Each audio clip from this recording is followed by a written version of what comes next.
Que la paix de Dieu le Père soit avec vous, chers abonnés, et bienvenue à tous ceux qui pour la première fois se trouvent sur ma chaîne pour regarder cette vidéo et écouter mon enseignement. Je vous invite, si ce n'est déjà fait, à vous abonner afin de vous permettre de continuer à recevoir mes futurs enseignements. Si au soir de cette vidéo, vous avez été touché par la parole de Dieu, je vous invite sincèrement du plus profond de mon cœur à appuyer sur le pouce levé et à partager cette vidéo afin de lui donner une plus grande visibilité et de permettre ainsi, de façon modeste, de contribuer à ce que la parole de Dieu se fasse connaître dans le monde entier. Que Dieu d'avance se souvienne de vous et qu'il vous bénisse abondamment. Nous continuons notre exploration de la parole de Dieu et je pense que bientôt nous allons faire un petit bilan, un petit résumé pour savoir où nous en sommes. Comme les archéologues, on fouille un peu, on marque une pause, on va fouiller un peu ailleurs, on revient, on fouille un peu, puis on regarde si quand même il y a quelques avancées. Parce que dans la vie, il faut s'encourager soi-même. Voilà. Donc le texte que nous allons partager aujourd'hui, que nous allons explorer aujourd'hui, parce que je me considère comme un élève tout comme vous, nous nous asseyons auprès de Dieu et l'Esprit Saint nous enseigne. C'est clair, c'est pas nous. Lui-même, il a dit, Psaume 32, verset 8, « Je t'instruirai toutes choses, je t'apprendrai tout. » Nous ne sommes que des élèves. Alors, continuons notre exploration du livre du Psaume, chapitre 119, le verset 105, qui dit, et je cite, « Ta parole est une lampe à mes pieds, une lumière qui éclaire mon sentier. » Waouh! Donc, la parole de Dieu, voilà les deux paroles que je tiens, la version anglaise et la version française. Bon, je vous ai dit, moi j'apprends l'anglais. Tout ça là, c'est le projet qu'on fait ensemble. Hein. On va faire le bilan ensemble. Donc, la parole de Dieu que nous explorons nous dit aujourd'hui que cette parole est une lampe devant mes pas, dans certaines versions à mes pieds, et une lumière qui éclaire mon sentier. Dans d'autres versions, une lumière pour mon sentier. Alors, je marque une pause et je me mets à réfléchir. Je suis un explorateur comme vous. Nous cheminons ensemble.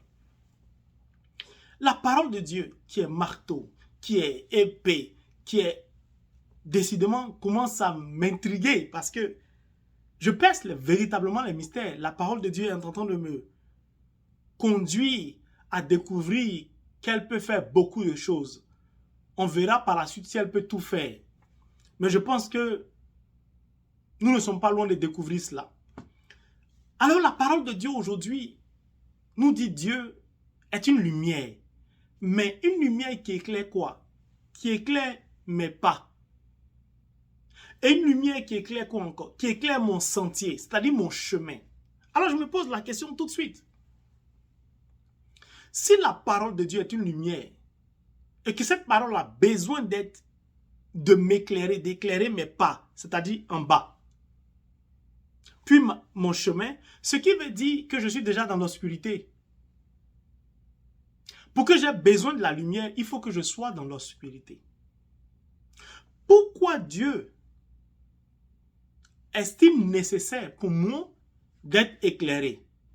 Parce que Dieu simplement sait que chaque fois que l'homme s'éloigne de lui, chaque fois que l'homme n'est pas uni à lui, l'homme est dans l'obscurité. Alors je me dis, waouh, je comprends pourquoi il a dit à Josué, ne t'essaie pas point de ma parole, médite-la jour et nuit. Pourquoi? Elle va te protéger.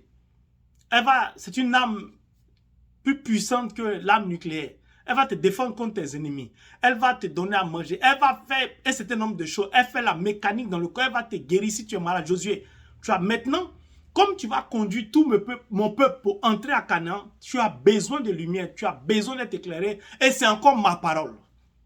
Waouh! Donc, cette parole, qui est une lumière, est valable pour moi, est valable pour toi aussi qui m'écoute. On a besoin d'être éclairé sur le chemin que nous empruntons pour parvenir à la réalisation de nos projets. C'est le but atteint. Alors nous commençons notre exploration. Mais si je suis dans l'obscurité, je suis pourtant baptisé, marqué du sceau de l'Esprit Saint. Pourquoi ai-je besoin encore d'être éclairé? Autrement dit, je peux être baptisé. je peux être confirmé. Mais si je ne lis pas la parole de Dieu, alors je demeure toujours dans l'obscurité. Et si je suis donc dans l'obscurité, mais tout ce que j'entreprends est dans l'obscurité. Je dis, on fait une exploration simple, banale. Je suis un nouveau converti, je me considère, je n'ai pas été à l'école. Je me laisse conduire par le Saint-Esprit. Autrement dit, si depuis je rencontre certaines difficultés, c'est parce que je demeure dans l'obscurité à certains endroits de ma vie. Simple.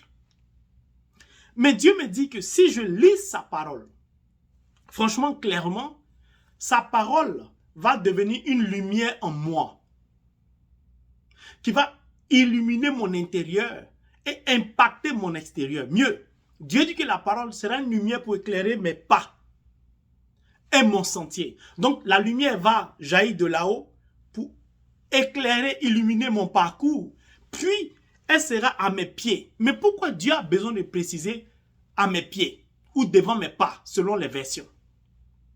Si il y a déjà une lumière qui éclaire mon chemin, pourquoi j'ai besoin d'avoir encore une autre lumière à mes pas? Parce que Dieu veut simplement que nous puissions, lorsque nous empruntons le chemin qui nous conduit dans le bonheur, à accomplir ce pourquoi nous sommes venus sur la terre, à réaliser nos projets, nous devons faire attention aux pièges que l'ennemi va poser devant nous. Nous devons être vigilants sur le chemin que nous empruntons. Autrement dit, notre marche, Dieu nous avertit, sera ou risque d'être parsemée d'embûches, de pièges, de difficultés. Des serpents peuvent jaillir, des scorpions, et ainsi de suite. Nous avons besoin de cette lumière. Parce que quand la lumière est à tes pas, c'est chaque pas que tu poses est éclairé. Chaque pas que tu poses est illuminé par la parole. Autrement dit, mais si ça éclaire mes pas, ça me permet de voir les pièges de l'ennemi, ce qui veut dire que la parole aussi, qui est une lumière, qui à mes pas, me permet de voir moi-même mes erreurs. Si j'emprunte un mauvais chemin, si je marche mal, autrement dit, la lumière va mettre à nu moi-même mes propres défaillances. Donc, la parole de Dieu qui est une lumière à mes pas, va pas seulement m'empêcher de marcher sur un piège, va pas seulement m'empêcher de tomber dans un trou, va m'éclairer afin que je puisse éviter les obstacles de l'ennemi, mais elle aussi va, comme une loupe, mettre à nu mes défauts. Ce qui m'empêche de parvenir à la lumière, ce qui m'empêche de maintenir ma lampe allumée, ce qui m'empêche de sortir de l'obscurité pour parvenir à la lumière. Je donne un exemple. La parole de Dieu, chaque fois que nous la méditons, illumine nos pas, illumine nos sentiers, mais illumine notre intérieur. Donc la parole de Dieu va mettre à nu quoi? Si par exemple, tes pensées, tes paroles sont négatives, la parole de Dieu va venir mettre tout cela en nu en te disant, si tu n'avances pas, si ta prophétie ne s'accomplit pas, c'est parce que tu es dur, tu t'opposes à ma parole. C'est parce que tu t'opposes à l'Esprit Saint. C'est parce que tu as un dur caractère. C'est parce que tu ne sais pas parler qu'on te parle, tu ne sais pas répondre. La parole de Dieu va venir mettre à nu, tu ne sais pas écouter. Si vous lisez le livre des Proverbes, la Bible dit que qui sait écouter, sait parler. Donc la parole de Dieu va nous aider à transformer nos défauts en qualité. Ce qui fait que les révélations qu'on t'a données, les prophéties qu'on t'a données, les paroles de connaissance qu'on t'a données, ce qui fait que ça tarde, ce qui fait que rien ne s'accomplit, la parole de Dieu va venir, quand tu la lis, illuminer ta vie, illuminer les révélations pour te dire que le problème, ce n'est pas la révélation. Le problème, ce n'est pas la prophétie. Le problème, ce ne sont pas les paroles de connaissance. Le problème, ce ne sont pas les promesses de Dieu. Le problème, c'est toi-même. Alors tu t'arrêtes, tu dis, mais je suis baptisé. Et la parole va te dire, mais tu ne me lis pas. Tu vas me dire, je prie. Mais Dieu va te dire, tu te sépares tout le temps de ma parole. Je donne un exemple. Si les États-Unis prêtent serment, le président lui prête serment sur la Bible, ce qui veut dire qu'on a, franchement, on va dire 99,99% des chances qu'un musulman ne soit jamais président aux États-Unis. Il va prêter serment sur quoi? Bref, c'est une parenthèse, je referme. Alors, si les États-Unis prêtent serment sur la Bible, et que la parole Dieu me dit que sa parole est une lumière. Donc les États-Unis, le président prête serment en déposant sa main sur une lumière pour être lui-même illuminé. Mais s'il se sert de la Bible, de la parole de Dieu, comme une lumière uniquement pour la cérémonie, après la cérémonie, il prend la Bible, les Écritures, il les dépose dans un tiroir. Alors je comprends maintenant pourquoi parfois dans beaucoup de conflits, les États-Unis sont à l'origine. Parce qu'ils ne se servent pas de la lumière sur laquelle ils posent les mains pour prêter serment. Alors je me dis, je comprends pourquoi le monde va mal. Parce qu'en fait, tout être humain créé à l'image de Dieu est d'abord plongé dans l'obscurité. Est plongé dans l'obscurité. Donc nous avons besoin de la parole de Dieu pour nous éclairer. La lumière est capitale pour tout être humain. Je donne un autre exemple. Nous sommes en train d'emprunter le chemin pour parvenir à la réalisation de nos projets. L'ennemi veut nous plonger dans l'obscurité pour nous empêcher d'être en symbiose avec Dieu, pour nous empêcher de réaliser nos projets.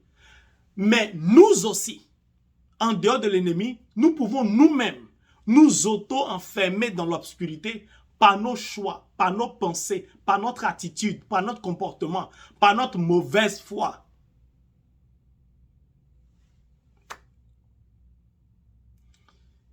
Dieu a créé l'homme libre. Bon, nous dit le livre de l'Ecclésiaste, l'homme a préféré les détours. Donc si nous sommes plongés dans l'obscurité, ce qui revient à dire que chaque fois qu'un être humain, un président, quelqu'un prend une décision en dehors de la parole, cette décision est prise dans l'obscurité. Elle va produire les effets de l'obscurité, d'où le monde se trouve dans un tel état. Bien. Nous continuons. La parole de Dieu, si elle est une lampe à nos pieds, une lumière pour notre sentier, ce qui revient à dire, comme la lumière, la lampe n'a pas de pieds, qui doit la porter? C'est nous. Donc la parole est une lumière, mais c'est à nous de la porter, c'est à nous de la transporter, sinon elle ne va pas éclairer. Donc chaque fois que tu lis la parole de Dieu, chaque fois que tu médites la parole de Dieu, tu maintiens ta lampe allumée. Alors quand tu marches, la lampe est au devant de toi. Mais tu as le choix de porter la lampe, de la transporter ou de la déposer. Si tu déposes ta Bible, que tu ne la lis pas, tu ne peux pas être éclairé, même si tu es baptisé, même si tu vas au culte, à la messe le dimanche, même si tu récites ton rosaire, même si tu vas à l'adoration du Saint-Sacrement. Tout repose sur la parole de Dieu. Sans la parole, tout ce que nous faisons n'a point de sens. Car l'adoration, la messe, le culte, l'adoration, tout repose et part de la parole de Dieu et sur la parole de Dieu. Donc je me dis, waouh, la parole de Dieu est une lumière. Waouh. Moi je me rappelle quand j'étais au village, les lampes qu'on allumait, on avait besoin de mettre le pétrole. Donc si la parole de Dieu est une lampe à mes pieds, quel est le pétrole? Ou qui met le pétrole? En fait, le pétrole, c'est moi, c'est ma foi. C'est ma foi qui va faire briller ma lumière. Ma foi est considérée comme le pétrole que je mets dans la lampe afin d'allumer la mèche. Simple. Bref, on fera un enseignement sur la foi. Alors, nous continuons notre exploration. Le chemin devient de plus en plus clair. Notre compréhension devient de plus en plus claire. Si le monde se trouve dans un tel état, c'est parce qu'il y a beaucoup de mauvaise foi. Les gens font semblant de ne pas considérer la parole de Dieu. Les gens font semblant de faire comme si la puissance de Dieu, c'est-à-dire les saintes écritures, ne sont pas importantes. Les gens font semblant de manifester la lumière alors qu'ils plongent la quasi-totalité du monde dans l'obscurité. Je parle de certains dirigeants. Si vous prenez la Charte des Nations Unies par exemple, vous allez comprendre comment est-ce que nous plongeons volontairement dans l'obscurité. Mais la Charte des Nations Unies nous dit quoi? Que nous sommes nés tous libres et égaux. Dans la Charte des Nations Unies, il y a la liberté de circulation. Alors pourquoi tu me poses un visa si je quitte le Congo pour venir en Côte d'Ivoire? Pourquoi j'ai besoin d'un visa? Pourquoi si je quitte la Côte d'Ivoire pour aller aux États-Unis, j'ai besoin d'un visa? La charte des Nations Unies, c'est tout aux Nations Unies, ici, aux États-Unis. Donc vous voyez, volontairement, il nous plonge dans l'obscurité pour nous aveugler, pour ne pas que nous puissions avancer. Si tu me dis que tous nous naissons égaux, libres de circuler, pourquoi tu me demandes un visa pour entrer chez toi? Ça n'a pas de sens. Des exemples comme ça, je peux vous les multiplier. Bien. La parole de Dieu est une lampe, est une lumière. Mais à quoi c'est la lumière exactement? Imaginez, vous êtes chez vous, dans votre appartement, dans votre maison, et vous décidez le soir de ne pas allumer les ampoules, les lumières, de laisser tout éteint. Vous serez dans l'obscurité. Le problème, ce n'est pas que vous n'avez pas la lumière. C'est votre choix de décider de ne pas allumer, de ne pas appuyer sur l'interrupteur. Il en est de même pour la parole de Dieu. La parole de Dieu est à notre portée. Nous sommes des chrétiens. Nous avons la parole de Dieu. Nous avons connaissance de la parole de Dieu. Mais si nous décidons de ne pas appuyer sur l'interrupteur de la parole de Dieu, si nous décidons de ne pas allumer ou de ne pas faire briller la parole de Dieu, elle ne va pas illuminer notre chemin. Je vous ai dit, la parole de Dieu est en train de nous apprendre beaucoup de choses. Nous perçons les mystères. Alors, imaginez vous êtes au volant d'une voiture la nuit, il n'y a pas de lampadaire, il n'y a pas de lumière. Comment vous allez conduire votre voiture s'il n'y a pas de phare?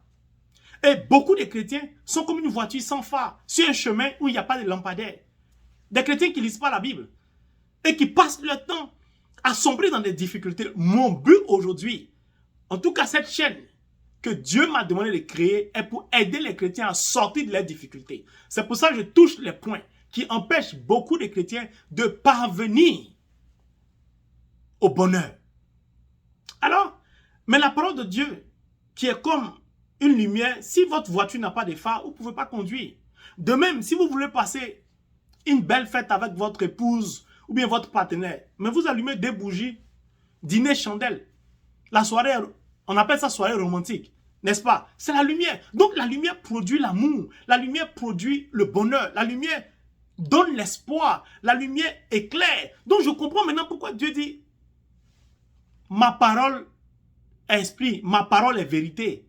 Parce que la lumière, c'est la vérité c'est la lumière. Donc si Dieu dit que ma parole est la vérité, Dieu confirme que sa parole est la lumière. Je comprends maintenant pourquoi la lumière s'oppose à l'obscurité, c'est-à-dire pourquoi la vérité s'oppose au mensonge. Parce que le père de la vérité est Dieu, le père du mensonge c'est le diable. Autrement dit, toutes les personnes qui passent leur temps à mentir manifestent de façon claire l'œuvre du diable. Car Saint Jean nous dit que le père du mensonge est le diable. Donc chaque fois que quelqu'un ment, il manifeste ainsi les œuvres du diable. Alors tu ne peux pas aller prier après. Parce que tu es obligé d'abord de demander pardon. Puis tu vas rementir. Puis tu vas demander pardon. En fait, tu ne vas jamais voir tes désirs être exaucés. Pourquoi? Dieu bénit jamais les gens qui mentent. Si Dieu bénit quelqu'un qui ment, c'est l'encourager dans le mensonge. Dieu n'encourage pas les gens dans le mal. Donc tu as besoin de lire la Bible pour que la Bible t'éclaire, te fasse sortir du mensonge. Ok, nous continuons. Le Seigneur dit, si ma parole est la vérité est la parole, et la parole est lumière, ce qui veut dire que lorsque Jésus dit, je suis la lumière du monde, il confirme qu'il est la parole vivante. Et s'il est la parole vivante, et que Jean 2, verset 6 nous dit, ce qui est né de la chair est chair, ce qui est né de l'esprit est esprit. Autrement dit, l'esprit c'est la parole est la lumière. Ce qui veut dire que je suis né de la chair et je suis en même temps né par mon baptême de la lumière. Et si je suis né de la lumière, je suis obligatoirement un enfant de lumière. Donc je dois manifester la lumière. Et le fruit de la lumière consiste, Éphésiens chapitre 5, le verset 9, en toute bonté, justice et vérité. Autrement dit, le chemin que j'emprunte pour parvenir à l'accomplissement de mon projet sera illuminé par la parole de Dieu. Mais c'est moi qui dois manifester. Si les fruits de la lumière sont la bonté, la justice et la vérité, ce qui veut dire que la lumière produit des fruits. Les fruits, on les mange. Les fruits sont faits pour être consommés. Autrement dit, le parcours, le chemin, le sentier que j'emprunte, je dois manifester les fruits de la lumière que je porte. Je vous dis, Dieu n'aime pas les paresseux. Dieu nous a donné sa lumière, ce qui est sa parole, mais c'est nous qui devons la porter. Autrement dit, tu ne lis pas la Bible, tu ne retiens pas la parole, tu demeures dans l'obscurité. Si tu lis la parole, que tu la retiens et que tu la mets en pratique, ça veut dire que tu portes la lumière. Et si tu portes la lumière, ton chemin est éclairé. Si ton chemin est éclairé, tu vas voir tes propres défauts et tu vas voir les pièges de l'ennemi. Autrement dit, tu seras tellement illuminé que tu pourras éviter les pièges. Tu pourras corriger tes propres défauts, tes propres erreurs. Donc, tu n'auras plus d'obstacles pour parvenir à l'accomplissement de ton projet dans le nom de Jésus. C'est pour ça que j'ai été dit, regardez, la version anglaise chic. Your word is a lamp to my feet and the light to my path. Ta lumière... Non, j'ai dit que la parole de Dieu vraiment fait tout. Je commence à comprendre que la parole de Dieu fait tout. Elle est une lumière, ok. Donc, je dois la lire. Si je la lis, elle m'éclaire. Si elle m'éclaire, je peux emprunter le bon chemin. Si je peux emprunter le bon chemin, ça veut dire que je vais m'en sortir. Mais la lumière même là, laissons la Bible, venons dans la réalité de la vie pour vérifier si vraiment la lumière est nécessaire pour nous. Parce que c'est ce que la parole de Dieu dit. Laissons la parole, regardons dans notre vie réelle. Et je commence à regarder. Nous qui vivons, par exemple, ici en Europe ou aux États-Unis, dans les pays où il fait froid, quand il y a la neige, quand on rentre en automne, en hiver, il fait vite nuit. Le jour ne se lève pas vite. Donc, la nuit dure. Le fait que la nuit dure, est-ce que vous savez que ça agit sur le mental et sur le moral? Je recommence.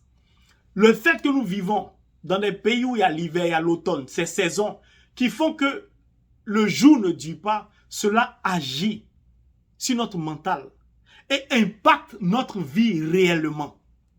C'est pour cela qu'il y a ce qu'on appelle la luminothérapie. Pourquoi? Pendant la période hivernale, beaucoup de personnes deviennent dépressifs, pètent les plombs, parce qu'il n'y a pas de soleil, parce que le soleil ne dure pas, parce qu'il n'y a pas de lumière. Je dis simple, pour ne pas que je mente, lisons la définition de la luminothérapie. On va aller pas à pas. La luminothérapie, traitement des troubles dépressifs hivernaux par l'exposition régulière à une source artificielle de lumière blanche. C'est-à-dire, en hiver, quand il n'y a pas de soleil, quand il n'y a pas de lumière, ça agit sur le mental de l'homme. Ça les rend dépressifs. Donc, ils ont besoin de la luminothérapie. On prend des lumières artificielles pour soigner les gens. Donc, je me dis, waouh. Donc, la parole de Dieu, elle guérit aussi les dépressifs. Parce qu'eux, ils disent, dans la définition de la luminothérapie, c'est lumière artificielle. La parole de Dieu, c'est lumière originale, vrai. Jazz. Alors, la parole de Dieu guérit la dépression, guérit la folie. Waouh! Non, mais franchement, cette parole de Dieu commence à... Et franchement dit... Donc, du coup, je me dis, mais... Attends. Si la parole de Dieu est une lumière et que les gens ont besoin de lumière pour guérir, ce qui veut dire que la parole de Dieu donne la vie. Si elle guérit, c'est qu'elle donne la vie. Du coup, je suis comme un archéologue, un explorateur. Je retourne à la prière de Bartimée. Et je me dis, donc en fait, quand Bartimée a entendu que c'était Jésus-Christ, Bartimée avait la révélation de la parole. Bartimée savait que la parole de Dieu est une lumière. Jésus est la lumière du monde. Bartimée a compris ça. Pourquoi? Toute personne aveugle vit dans l'obscurité. Si tu es aveugle de naissance ou tu es devenu aveugle, tu ne peux pas voir la lumière du jour. Tu ne peux plus rien voir. Donc, tu vis dans l'obscurité. Waouh! Donc, Bartimée, en fait, quand il a crié, Fils, Jésus, fils de David, aie pitié de moi ou prends pitié de moi. Bartimée ne s'adressait pas à Jésus. Il connaissait l'identité de Jésus. Il connaissait la royauté de Jésus. Il savait que c'était le Messie. Il avait touché son cœur compassionnel, miséricordieux, rempli d'amour. Mais Bartimée allait au-delà. Il dit Bartimée, sa prière, c'est un cas d'école. En fait, il est aveugle. Donc, il est plongé dans l'obscurité. Or, la Bible nous dit que la parole de Dieu est une lampe à nos pieds, une lumière pour nos sentiers. Lui, il est dans l'obscurité, il ne voit pas. Comment il va avancer? Il ne peut pas avancer. Donc, en fait, il n'a pas crié Jésus, fils de David, prends pitié de moi. Il a crié la lumière du monde. Viens ôter mon obscurité. Il s'est adressé à la lumière. La lumière et l'obscurité ne peuvent pas cohabiter. Il n'y a pas match. Parce que je me suis dit, mais Bartimée pouvait demander l'argent. Il pouvait demander des biens immobiliers. J'ai dit, Bartimée a tout compris. Il voulait la lumière. Pourquoi? Si la parole est la lumière, elle éclaire nos pas, nos sentiers. Si tu as la lumière, tu as tout. Tu as tout. Alors Bartimée a crié, fils de lumière, source d'énergie, la lumière du monde, viens me sortir de mon obscurité. Bartimée a tout compris. Alors, Bartimée n'a pas demandé autre chose. Donc en fait, face à la lumière, si on est dans l'obscurité, mieux vaut demander la lumière que de demander autre chose.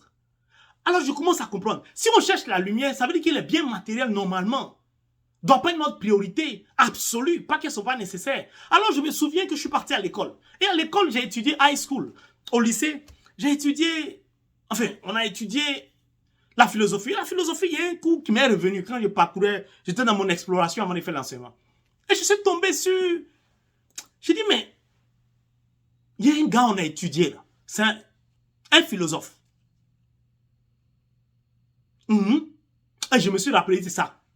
Ce philosophe-là dit que, regardez, en journée, à midi, il a pris une lampe et il s'est promené comme ça.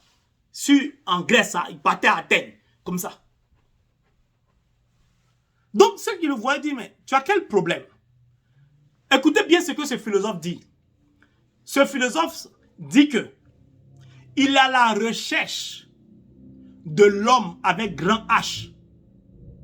On dit, mais tu es à la recherche de l'homme comment?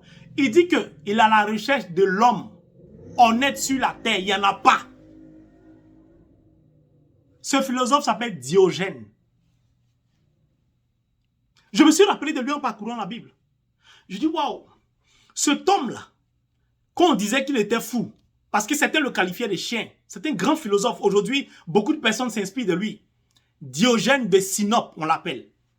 En plein midi, il se promenait avec une lampe allumée. On dit, il cherche quoi? Il dit qu'il est à la recherche de quelqu'un d'honnête sur cette terre. Ça n'existe pas. J'étais choqué. Il dit, waouh. Donc, cet homme qu'on appelait fou, là, il avait la lumière. Il a compris que dans le monde, il n'y a pas d'honnêteté. Mais, pour ne pas qu'on dise aimant, on va lire. Qui est Diogène? Diogène de Sinope résumait sa philosophie ainsi. Je m'efforce de faire dans ma vie le contraire de tout le monde. Il invitait les hommes à se tourner vers une existence saine et naturelle. Et non à se perdre dans des futilités comme la recherche de la richesse, de la réussite ou des honneurs. Ils l'ont pris pour un fou. C'est pour ça, Saint Paul nous dit dans 1 Corinthiens 1, verset 25, ce qui est folie de Dieu aux yeux des hommes, là, ce qui est sagesse de Dieu est folie aux yeux des hommes. Je recommence. La sagesse de Dieu, les hommes considèrent ça comme de la folie. Autrement dit, quand un homme veut manifester la sagesse de Dieu, le monde le reconnaît comme un fou. Quelqu'un imaginé qui en plein midi prend une lampe, il dit là, la recherche de la lumière. Imaginez-moi, je me promène à midi. Oui, le frère, tu cherches quoi? Il dit, je cherche la lumière. Je cherche un homme pur. Quand Diogène dit qu'il a la recherche d'un homme honnête, C'est-à-dire qu'il a la richesse d'un homme pur, un homme sincère, un homme dont l'intérieur est lumineux. Il n'y a pas d'obscurité en lui, c'est-à-dire qu'il n'y a pas de mensonge en lui. Il n'y a pas de double facette. Waouh! Je me dis, ce philosophe avait compris la Bible avant nous. Et non, il y a des gens comme ça qui sont conduits par l'esprit sans savoir que c'est l'esprit de Dieu. C'est ça. Et il y avait des philosophes de lumière, les Montesquieu, je sais pas moi, les Voltaire, tout ça sont des philosophes de lumière qui remettaient en cause l'état religieux, l'état étatique. Donc, alors je me dis, un homme comme Diogène a été marginalisé. On l'a traité de chien. Parce qu'il disait simplement, sa philosophie c'était que on doit vivre simplement et naturellement en se détachant du désir absolu d'avoir forcément de la richesse, des biens matériels à tout prix. Diogène de Sinope. Je dis waouh. La parole de Dieu a quelque chose. La parole de Dieu a quelque chose de profond. A quelque chose de profond. Alors si le monde dans lequel nous vivons est vraiment un monde de justice, parce que les fruits de la lumière, nous dit Ephésiens chapitre 5 verset 9, c'est d'abord la bonté, la justice et la vérité. Pardonnez, expliquez-moi. Pourquoi le monde veut forcément nous plonger dans l'obscurité alors que nous marchons dans la lumière? Et du coup, je comprends pourquoi Dieu a dit à Josué, sois courageux, sois fort, ne tremble pas. Quand tu es armé de la parole de Dieu, quand tu es éclairé de la parole de Dieu, le monde va s'opposer à toi. Dieu dit de ne pas avoir peur, il faut partir. Alors moi, je m'en vais. Et je n'ai pas peur. Et je dis aujourd'hui, la Nations Unies, la charte des droits de l'homme est une arnaque, puisque la liberté de circulation, pourquoi ai-je besoin d'un visa pour aller du Congo au Gabon? Ou non, c'est même Afrique, non. Du Gabon au Mali, du Congo au Ghana, pourquoi ai-je besoin d'un visa? Du Ghana en Australie, pourquoi ai-je besoin d'un visa? Pourquoi je suis empêché de circuler? Bien, nous allons continuer encore. Vous allez comprendre, mais simplement, il y a quelque chose qui ne va pas. Tous les hommes naissent égaux, article 1 des droits de l'homme. Pourquoi certaines personnes, dit-on des intellectuels, veulent nous faire comprendre qu'ils se battent pour l'égalité entre l'homme et la femme? Exemple, pourquoi un homme a un doctorat en économie, par exemple? Une femme a un doctorat en économie, par exemple. Les deux ont eu leur doctorat dans deux peut-être écoles différentes à la même année. Les deux ont peut-être 2 années d'expérience. Pourquoi les deux postulent pour un emploi et on propose à l'homme un salaire plus élevé, un salaire plus élevé que la femme? Pourquoi on veut se battre pour réparer cette injustice alors qu'elle ne devait même pas exister? Et ceux qui se battent pour ça sont ceux qui ont écrit la Charte des Nations Unies.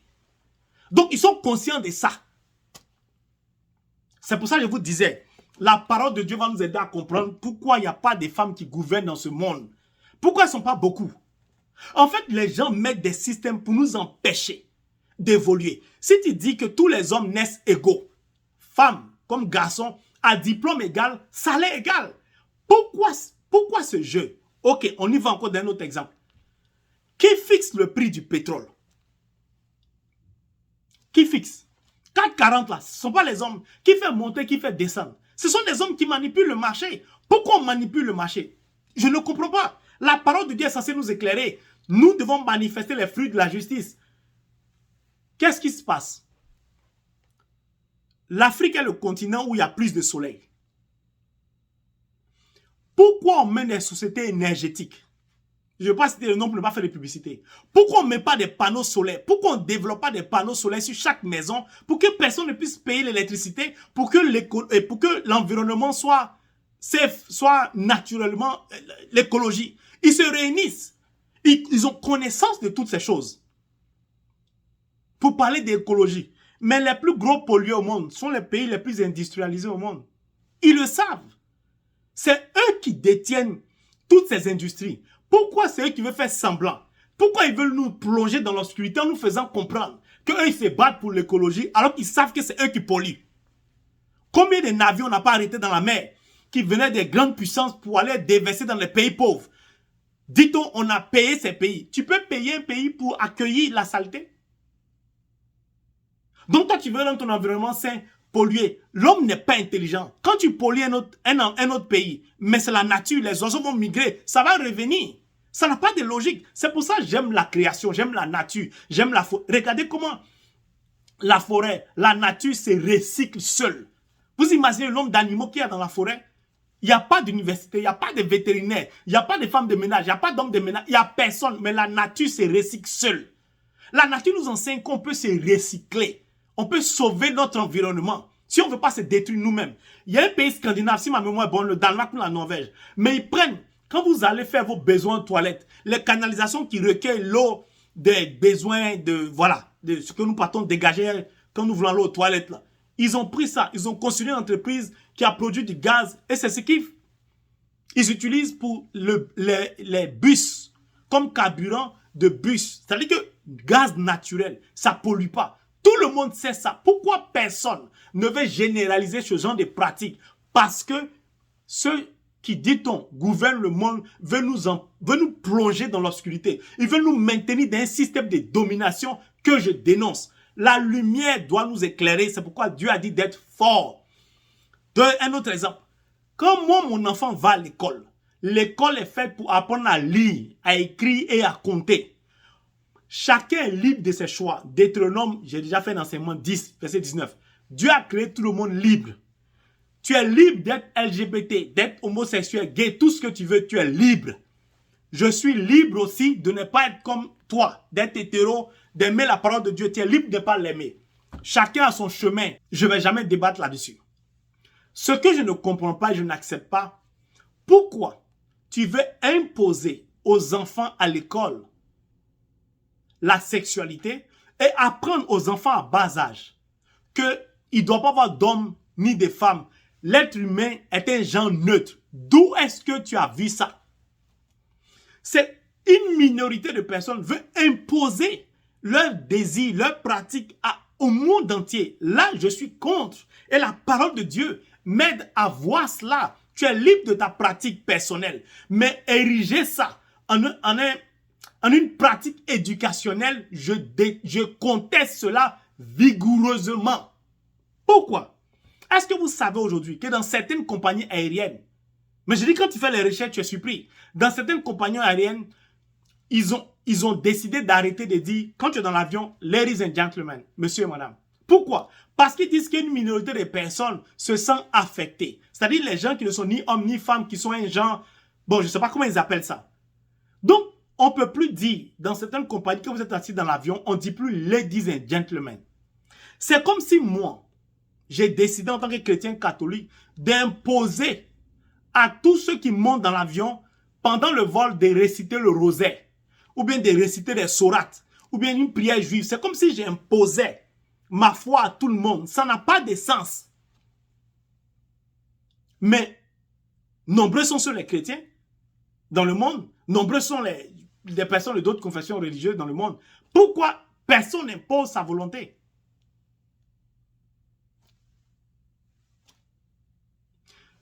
Donc à l'école, on nous a appris quoi?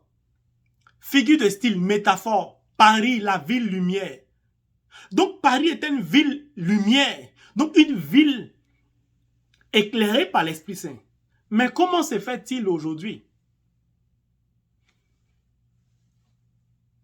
que la France est en train de tomber?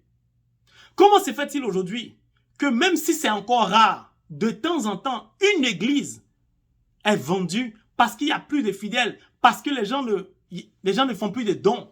Et souvent, on achète une église pour faire une salle de jeu où ça devient une mosquée. Pourquoi cette ville lumière est en train de devenir comme ça?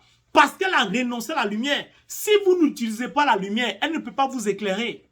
Si vous décidez de renoncer à la lumière, c'est leur propre figure de style qu'on a appris à l'école. Une métaphore. Alors je me souviens que le prophète Osée a dit, mon peuple périt faute de connaissance. Mais la connaissance dont le prophète Osée parlait, c'était quoi? C'était la parole de Dieu. Donc c'est la parole de Dieu et la connaissance qui nous empêche de sombrer, qui nous empêche de périr. Donc le prophète Osée disait, mon peuple périt, mon peuple est dans l'obscurité faute de lumière. Ce qui veut dire que la parole est lumière. La lumière est connaissance. Aussi simple que cela puisse paraître.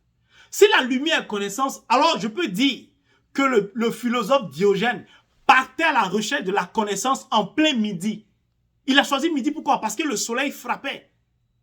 Il était à la recherche de la connaissance, c'est-à-dire de l'homme pur, l'homme créé par Dieu à l'état naturel, sans corruption, sans tout ce que vous pouvez imaginer de pire. Il avait tout compris. Ma parole est une lampe à tes pieds.